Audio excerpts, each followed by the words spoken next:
magical guys in the back, could you switch from video to whatever the other thing is? Laptop? All right. Thank you. Kynan? Yeah, so the Halo 4 campaign is the triumphant return of the Master Chief, and that's awesome. But I'm pretty partial to multiplayer. Do we have any other multiplayer fans in here? So multiplayer takes place as the Halo Infinity multiplayer experience. It is all in the Infinity, and there's two components to that. First is Spartan Ops, and the other is War Games.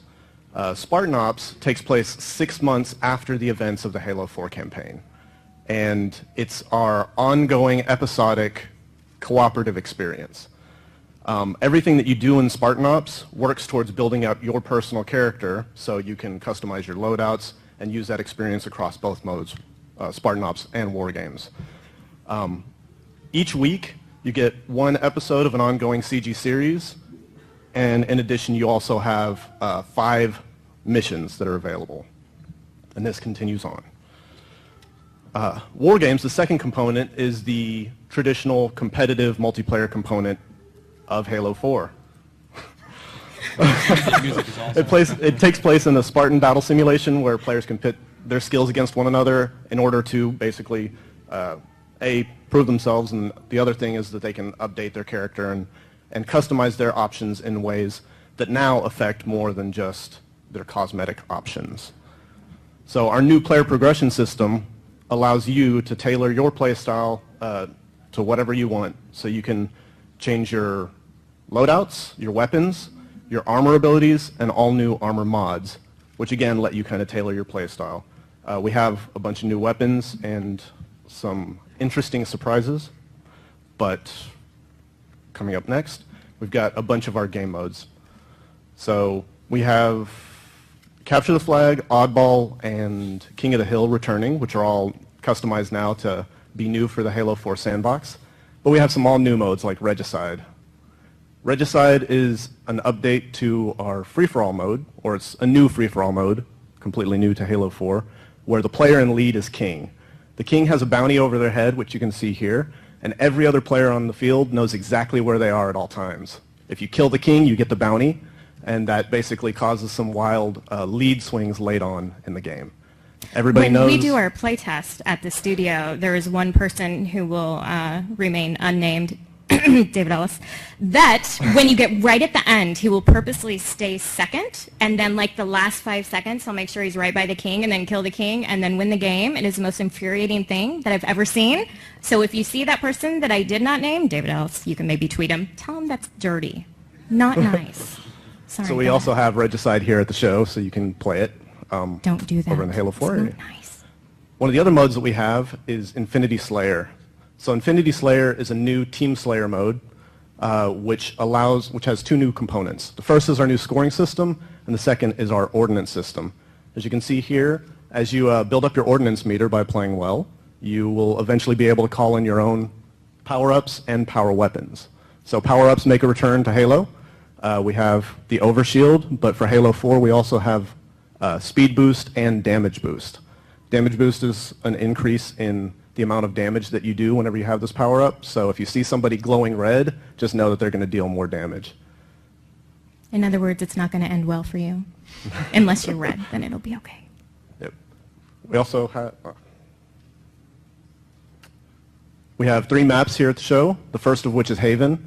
Haven is a small-scale Forerunner map. It takes place deep within the clouds of Requiem, and it's basically a 2-tier map. There's some jump gaps in the center, so if you're engaging people and fighting and you're running into some trouble, you're getting damaged, you can always drop back to the lower tier on the jump gaps. Haven is awesome. I can't wait till you guys play it.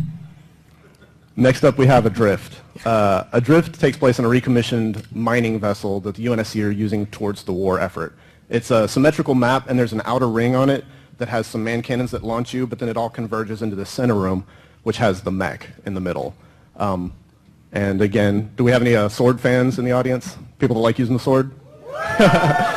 Well, whenever you play today, run for the middle because the sword is between the mech's legs. It's not nearly as bad as it sounds. It actually is. And the last map that we have, which you can play tomorrow, you'll be able to play Infinity Slayer on Longbow tomorrow. Longbow is a large-scale vehicular map that basically has the return of some favorite Halo vehicles, the Warthog, the Mongoose, and the Ghost, which have all been updated for Halo 4's sandbox. We also have Sprint by default, so even if you're not in a vehicle, you can still cover a lot of ground on your own by kind of running around. Who wants to see some new weapons? So first up is the scatter shot. This is a Forerunner shotgun. The shots reflect off of surfaces, but one of the cool components of this is that whenever you shoot somebody and you kill them with it, they'll disintegrate. Next up is the light rifle. The light rifle is cool because it's a fusion of the DMR and the BR in concept. It's a Forerunner weapon, but it shoots a triple shot burst from the hip, but if you zoom in, it's a single precision shot. Next up, we have the sticky detonator. This is a cool weapon that allows you to fire a projectile that will latch onto any vehicle, player, or surface, and then you can manually choose when to pull the trigger and detonate it. So what I like to do is fire it at Frankie's head and then let him run around before choosing to make it blow up. Nobody ever seems pleased to see me come back into our base with their flag.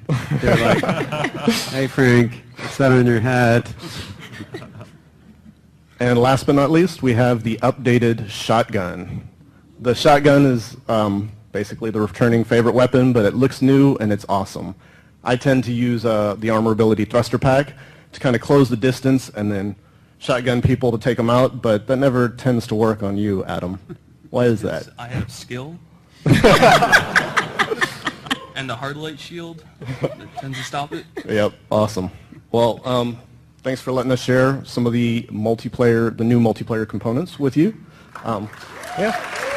Thank you.